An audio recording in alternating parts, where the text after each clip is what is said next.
You're watching KSL Sports Live. Hey friends, it's crazy windy, cold and snowy out there today on March 2nd. Has spring sprung yet? Well, it has here on KSL Sports Live. Over the next 30 minutes, we'll take you down to Provo, where BYU began spring football practices with 10 quarterbacks on the roster. Several locals are also being evaluated this week at the NFL Draft Combine. Real Salt Lake faced multiple weather delays as they kick off their home opener at America First Field, and the Utes and Cougars are on the basketball court. All of that is on the way, but we're going to tip things off in the NBA. The Utah Jazz seem committed to the portion of the rebuild that is dedicated to developing its young talent. Over the last 8 games, Keontae George is averaging 32 minutes per game. Taylor Hendricks has worked his way into the starting lineup and playing more than 26 minutes per game as well. Bryce Sensabaugh also playing 15 minutes per game off the bench. But the Jazz have just 2 wins during that stretch over the last 9 games, actually. They wrapped up a 3-game road trip today in Miami against the Heat. First 2 minutes of the game, the Jazz getting buckets at the rim. John Collins with the reverse dunk. Early 4-point lead. Later, Keontae George has been shooting 48% from 3 over the past 6 games. No wonder why he's playing so much. Tied the game at 24. Then Bryce Sensabaugh, he brought his shot to Miami. Hits the 3 for the 31-26 lead. Lauri Markkanen also connecting from behind the arc. The Jazz led 34-30 after 1 quarter. In the second quarter, why not more from Sensabaugh, right? I mean, he scored 6 points in 7 minutes off the bench in the first half. This 3 for the 38-36 lead. The 9th pick in the draft, Taylor Hendricks, follows this one in for the 57-55 lead. Hendricks had 8 first-half points and 1 lost shoe that he recovered. John Collins scored 10 in the first half, connecting from 3-point range as well. Jazz up by 7. They would end the half with a 62-58 lead. In the second half, Keontae George comes out firing. Watch this 29-footer. 67-58 Jazz lead. A moment of concern for the Jazz possibly in the early third quarter. Taylor Hendricks knocks knees with Bam Adebayo. Both players would end up leaving the game momentarily to get checked out, but they both would also return to the game, and they played a role down the stretch. The Jazz lead evaporated. This didn't help. Omer Yurtseven with a magic trick puts the ball to sleep on the back of the rim, but George kept them in it. The floater puts the Jazz within 2 points, but the game was all tied up 90 after 3 quarters. Keontae George kept scoring in the 4th. How about this step-back 3-pointer? Nails it. And then, this is a thing of beauty here, splits the defenders for the scoop and the score. 199 Jazz lead. Bam Adebayo, though, would give the Heat the lead back. Back-to-back buckets for the Heat to put them up by 4. Lauri Markkanen had 25 in the game. The dunk there keeps the Jazz down by 6. Jimmy Butler was the closer in this one, though. Drives for the bucket and the foul. He's pumped. The Heat pull away for the win. Jazz lose 126-120. Butler led all scorers with 37 points. George led the Jazz with 31 points on 12 of 23 shooting with 6 3-pointers. The Jazz have lost 8 of their last 9 games now. All right, the mighty winds that ripped through the Wasatch Front earlier today forced a 2-hour delay to Real Salt Lake's home opener at America First Field. Instead of noon kickoff, it was pushed to 2:10 against LAFC.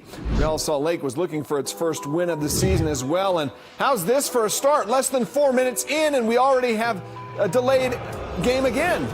Stoppage here. Lightning added to the list. Yeah, add the Lightning to that. Teams forced back to the locker room. The game finally resumes at 3:05 on a snow-filled pitch, and then in the 18th minute, Real Salt Lake buries one. Andre Gomez giving RSL the 1-0 lead. Then in the 41st minute, Gomez is going to do it again. Diego Luna touches it back to Gomez to get the first half brace for the 2-0 lead. 5 minutes of stoppage time added in the 5th minute. Chicho Arango makes it a 3-0 lead for RSL. Zach McMath would keep the sheet clean the rest of the way. 7 saves in the game. Real Salt Lake gets their first win of the season, 3-0 over LAFC. When the Utah women's basketball team hit the court for Senior Day today, they had the chance to wrap up the regular season as high as 3rd in the Pac-12 standings or as low as 6th. They were taking on Washington, a team that had lost 7 of its last 9, so it seems like Utah should win this one. Today, the number 18 Utes against those Huskies, and the Utes had won 4 of 5, 2 of those wins against top 10 teams. Senior forward Lissa Peely looking to cap that what has been a historic career on a high note. She would start the day with a quick score. Peely would struggle the rest of the night. 7 points from Kennedy McQueen and 17 from Madison Wilkie would help keep the Utes close throughout the first half. Washington would maintain a 10-point lead through most of the game, though. But the Utes, they weren't done fighting. Late in the third, after a sequence of near turnovers, the Utes were able to cash in on the loose ball. The reverse layup by McQueen. But in the end, the Huskies' offense just too much for the Utes. Utah loses this one 62-47. Alyssa Peely, as we mentioned, kind of struggled with just the 5 points and the 10 boards on senior day. As we mentioned, today the Utes did honor their 3 seniors after the game, starting with Izzy Palmer. The guard from Australia spent most of the season dealing with injuries. She didn't play in today's game. Deja Young spent 3 seasons with the Utes after transferring from UT Martin and averaged 8.2 points per game. But of course, the All-American Alyssa Peely, she was named last year's Pac-12 Player of the Year, averaged 21.6 points per game this season. There's still some time for some magic as the Utes approach the Pac-12 tournament, which begins this upcoming week. No first-round bye for the Utes this year. They'll face Arizona State in the first round on Wednesday, 9:30 p.m. tip time from Las Vegas. All right, the Utah men's basketball team will also be celebrating senior night at the Huntsman Center against Cal. 7 seniors on the roster, including Davon Smith, who had his 3rd triple-double of the season in the last Utes game. Smith ties Andre Iguodala for the 2nd most triple-doubles in a season in Pac-12 history. Jason Kidd has the all-time record with 4 in the 93-94 season. The Utes tip off tonight at 7 o'clock. Well, speaking of triple-doubles, Weber State's Dylan Jones has come very close several times this season, including on Thursday night. He had a monster 30-point, 23-rebound, and 9-assist game against Northern Colorado. Well, today he and the Wildcats were back on the court against Northern Arizona. Jones finds Steve Verplanken for 3. There's an assist there for Jones. Verplanken 19 for Weber. Then Jones misses the layup but gets the board, puts it back in. And then how about this? Down the lane, Jones with the reverse lay-in. Wildcats up 6 at the break. They pulled away in the second. KJ Cunningham with the oop to Alex 2. The Wildcats get the big win, 85-58. Jones, 21 points, 14 rebounds, and 7 assists. Another near triple-double. BYU will be playing its penultimate home game of the season. Yes, I used the word penultimate. That'll be tonight at the Marriott Center. Fresh off of a big win against 7th-ranked Kansas at Allen Fieldhouse, the Cougars are hosting the 19-9 TCU Horned Frogs. TCU is one of just 2 teams in the Big 12 with a winning record on the road. This is the only matchup this season between those 2 teams. Season 1 of BYU football in the Big 12 Conference, it kind of came limping to the finish line with that 5-7 overall record and no bowl appearance. Year 2, well, that officially began this week with the first day of spring football practices for the Cougars down in Provo. Thursday was the first of 15 practices that will be held through March 30th. And still a long way to go before the season kicks off in August. But between now and then, there will be some key position battles, including at quarterback, where 10 quarterbacks are on the spring roster. Jake Retzlaff and transfer Gary Bohannon are leading that competition. You know, that's the world we live in, right? If you're not competing, then what are you doing? I mean, iron sharpens iron, so that's the way, that's the way I look at it. It's like, well, those guys are going to push me to be better every day. We train for this our entire lives. As a kid growing up, you want to be a college quarterback. You want to make it to the NFL, be an NFL quarterback. I want to be in this position, and we got to be good and be comfortable with taking everything that comes with it, the good and the bad. It is a big room. In our meeting room, we got 10 chairs. Never thought they'd all be filled. We could almost fill an entire field, to be honest with you, with 10. We just need one more. So if you guys know anybody, let us know. The Mountain West Conference released the Utah State's schedule for the 2024 football season. It all kicks off on August 31st against Robert Morris. Utah will be in Logan this fall on September 14th. That'll be a big-time game. And then 2 of their last 3 are home games, with the season wrapping up October 12th at Colorado State. A big matchup this weekend in women's gymnastics, a battle between 2 top 5 programs. The number 4 Red Rocks were visiting number 3 Cal at Haas Pavilion. A good road score, that would help raise their national qualifying score, which is used to determine who qualifies for nationals. Now, the Red Rocks would start off the bars. On bars, freshman Ella Zerbis continues to impress with another 9.9 score. Olympian Grace McCollum would secure a score of 9.95, and Cal and the Red Rocks would end the first rotation tied. The Red Rocks have been very impressive on their floor this year. Zerbe's J.D. Rucker and Jalen Gilstrap posted scores of 9.9 or higher, and Miley O'Keefe gave them a 9.95. Utah posted a 49.575 on floor going into the beam, which we know is their strongest rotation. On the beam, Abby Paulson, Miley O'Keefe, and Grace McCollum were able to hit scores of 9.9 or higher.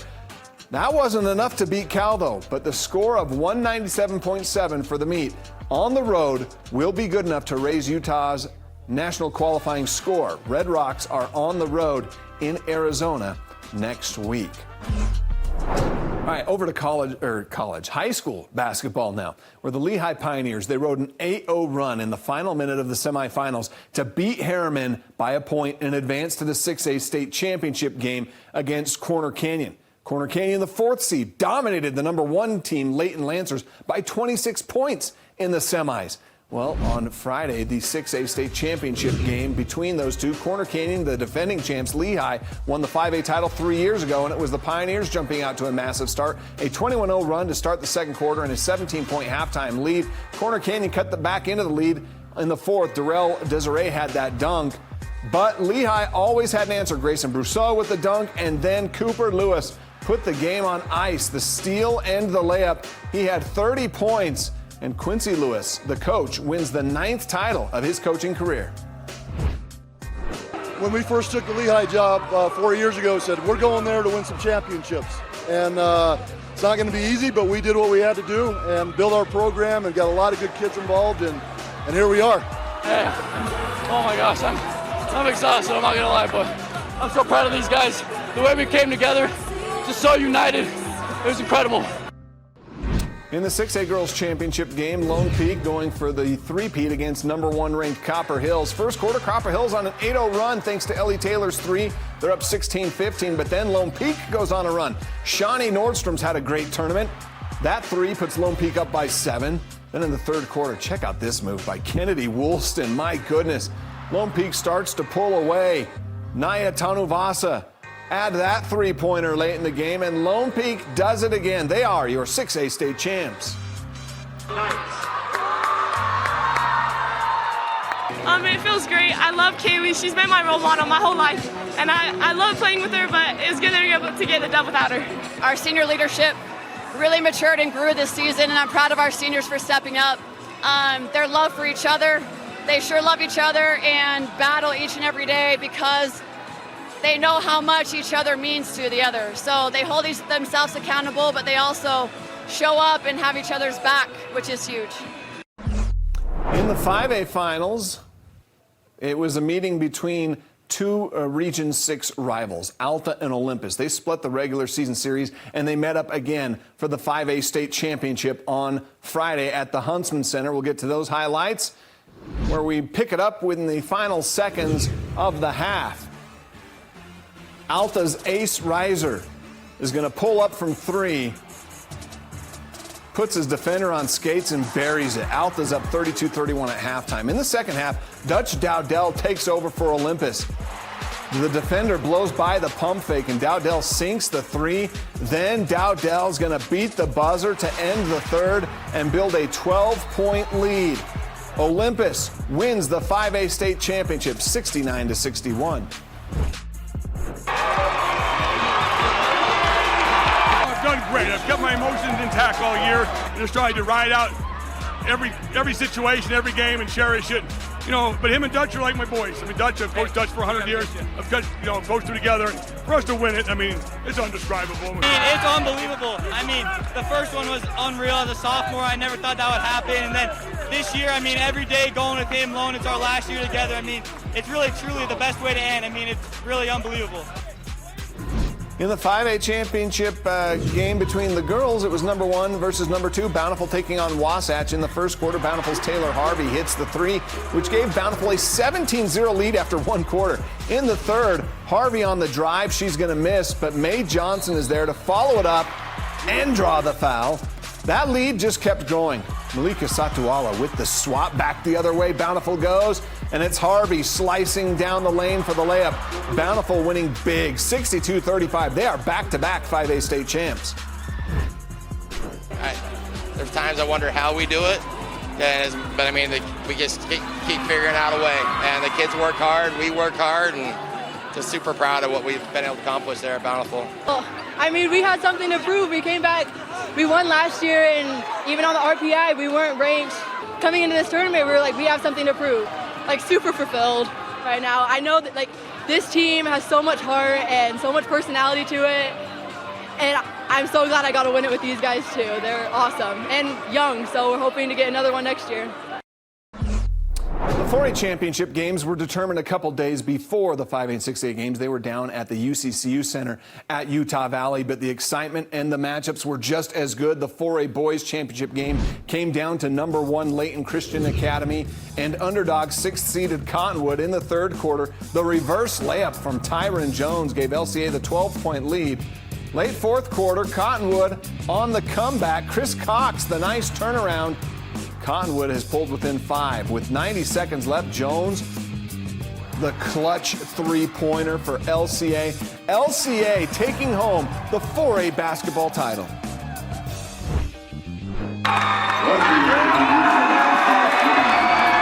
They do tough things every day, and that's what it takes to be a winner. They didn't doubt themselves for 1 minute during the season, and we had some ups and downs. We had some poor performance. They came every day to work. Because they're all my family. I've been through thick and thin, so it's all just a big build-up. So we came together. Now it's time to break up, but we're still, in our hearts, we're still together. It was number 2 versus number 1 in the 4A girls title game. Snow Canyon facing Ridgeline. Elise Livingston made 4 first-half three-pointers for Ridgeline. She finished the game with 20 points, and Ridgeline led by 16 at the half. That lead grew in the second half. Hallie Smith, the corner 3, then Emily Skinner. Look at that block. She's going to go uncontested the other way for the layup. She had 17 points in the game, and Ridgeline wins back-to-back 4A state titles. Before the game, I said to some people, well, I said to the girls, but I said, you know, you don't get to play in state championship games very often. I never did as a player, and these guys have played in 3 and won the last 2. And so it's an incredible journey. And on and off the court, it's just so amazing, and I just love every one of them, and I'm going to miss it so much. And I just love them all. We're handing out hardware after the break in the 1A girls state championship game. Will Penguich make history? I'll explain next. School girls basketball team is one of the most storied programs in the entire history of high school hoops in our state. 13 total state championships in just one short of the Mountain View girls program for most ever in this state's history. Well, today, Penguich was going for that 14th title and first since 2019 against Tabiona. McKenna Owens dominated for the Bobcats. The step-back 3 in the second quarter. Penguich led by 15 at the half. In the third quarter, Mallory Henry cuts to the basket for 2 of her 12 points. She also had 12 rebounds. Owens had another three-pointer. She had 22 points, and there you have it. Penguich gets state title number 14, 56-37. All right, coming up, one of the most soul-crushing putts, or multiple putts, you'll ever witness. We'll explain. To this video clip here, if you think you've had a bad day on the golf course, wait till you see this. Thomas Detry misses his par putt. He tries to tap in for bogey. He misses again. He ends up 6 putting for quadruple bogey.